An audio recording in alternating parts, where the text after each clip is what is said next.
Welcome back, everybody, for another deep dive. Mhm. Today, we're going to be looking at the case of Luigi Mangione.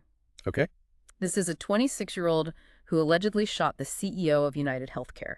Oh, wow.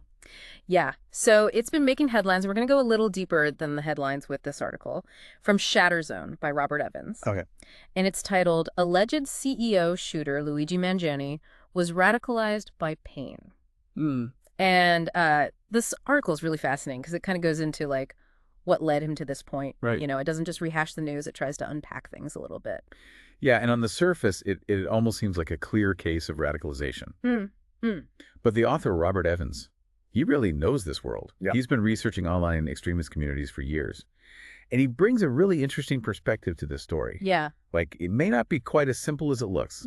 Right. So to set the stage for everybody, Mangina is accused of shooting Brian Thompson. He was the CEO of United Healthcare, and he was arrested with a manifesto that denounced insurance executives. But here's where things get interesting.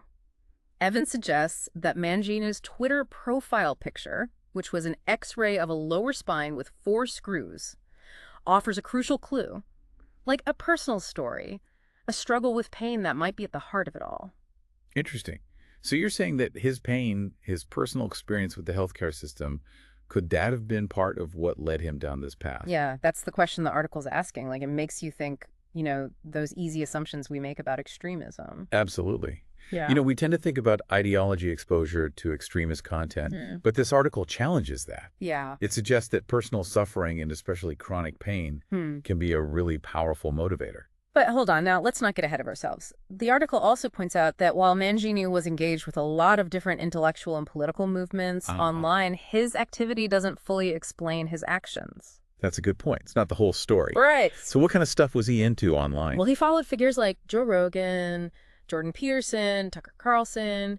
He engaged with, critiques of wokeness, libertarian ideas, AI, cryptocurrency, life extension. Wow, so all over the map. Yeah, he was definitely curious. And I think one of the more interesting things, too, is that Evans actually uses an essay that Mangini wrote as a teenager about the rise of Christianity in ancient Rome as evidence that he was able to think critically and engage with complex ideas. Wow, so this wasn't just some, mindless internet radical. He was really grappling with these different ideologies, different perspectives. Now, there's also this concept that comes up in the article called the Gray Tribe. Have you ever heard of that? I have, yeah. It's a term coined by Scott Alexander Siskind.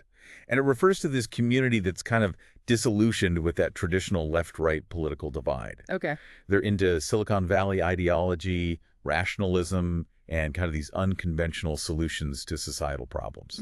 Interesting. And Mangini never explicitly identified as part of the Gray Tribe, but he did follow figures associated with it, particularly those on the right-wing side, like Peter Thiel.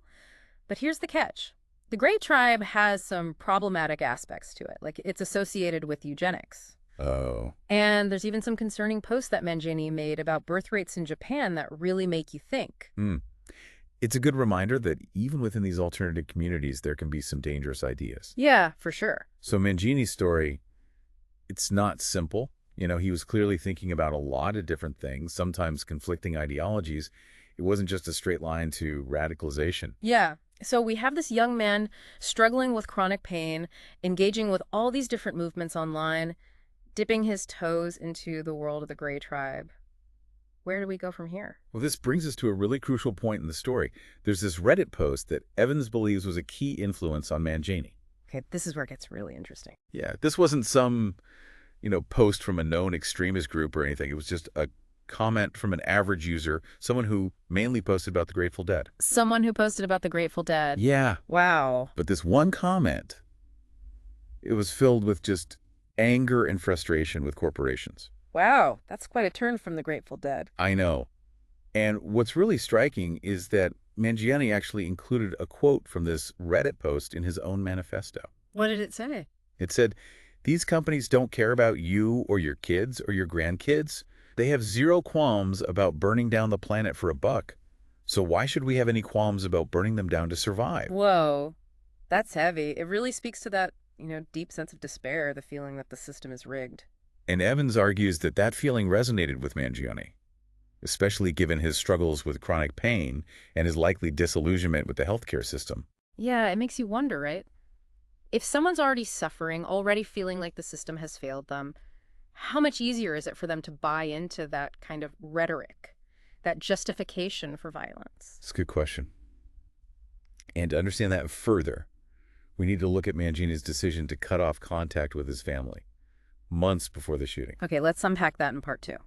This break from family is Yeah. really significant. It points to this level of isolation. Right. That could have made it easier for him to act. Yeah, it's like that support system was gone. Exactly. Yeah. And the article even talks about how people with chronic pain, they sometimes make dark jokes about the healthcare system, Oh, yeah. like Yeah. almost a coping mechanism. Yeah, a way to express their frustration. Right, exactly. Yeah. And for most people, those jokes stay jokes. But for someone like Mangini, who was already isolated and disillusioned, could these dark thoughts have, taken root and become something more dangerous? Yeah, it's a chilling thought. It makes you wonder about the role of isolation in cases like this, you know? Did that break from family create a space for those violent thoughts to fester? It's definitely possible. I mean, Yeah. the article doesn't say for sure, but it does raise some really interesting questions about the link between isolation and radicalization. Now, there's this other concept that comes up in the article that I found interesting. It's called the Lindy effect. Oh, yeah, the Lindy effect. Yeah, have you heard of this? I have. Yeah. It's basically this idea that the longer something has existed, the longer it's likely to survive. Right. And Mangione was following this writer named Paul Scalise who promotes this concept. Okay. It makes you wonder if Mangione saw violence as something Lindy, like this recurring pattern throughout history. I see what you're like. It was almost inevitable. Yeah, like he saw it as just a part of the human experience. It's a really provocative thought. And it goes back to Evan's main point, that we need to understand the deeper historical and societal forces that contribute to violence. It's not always just about individual pathology or ideology. Sometimes it's about these larger patterns that we might not even be aware of. So we've talked about the pain, the isolation, the influence of online communities, and this idea of violence as a historical constant. But I want to go back to something you said earlier about the targeted nature of Mangione's attack. It wasn't random. It was directed at this powerful figure, the CEO of this major healthcare company. And that's what makes this case different from a lot of other mass shootings. This wasn't about lashing out at society in general. It was about sending a message. Yeah. About the perceived injustices of the healthcare system. It's like he was trying to strike at the heart of the system, at the people he believed were responsible. Exactly. And what's really disturbing is that his message seemed to resonate with some people.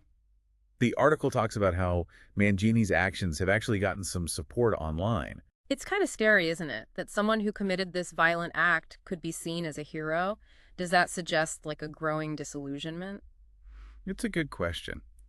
If people feel like the system is rigged, that their voices aren't being heard, are they more likely to turn to violence? And it's even more disturbing that the article says insurance companies are taking this threat seriously.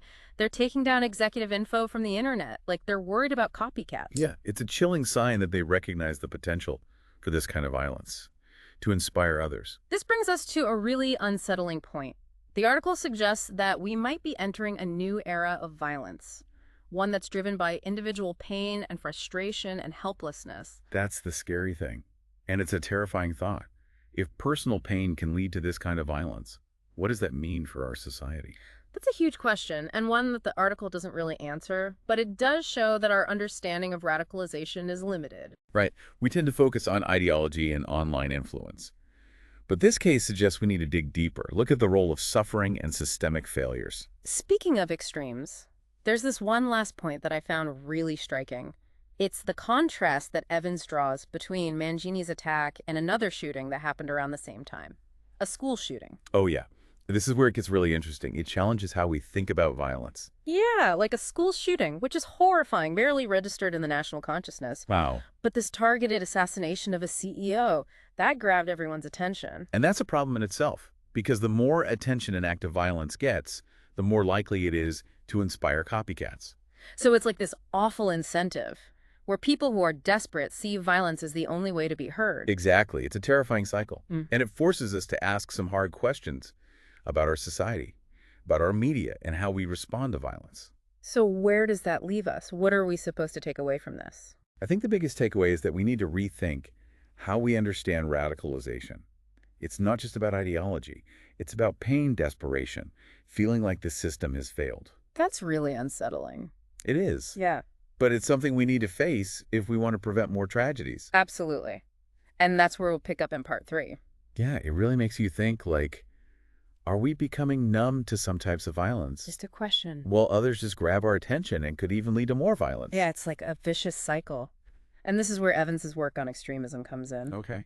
He says the internet, with its echo chambers and algorithms, it can actually make this problem worse. So those online spaces can make violent ideas spread more easily, Yeah, but they also amplify them, like make them seem more acceptable. exactly. And when you add in all those intense emotions that come with pain and disillusionment, it's a dangerous mix. It's like adding fuel to the fire, right? Exactly. I keep thinking about those who might be struggling with similar feelings. Like, Yeah. what message does this send to them? That's a great point.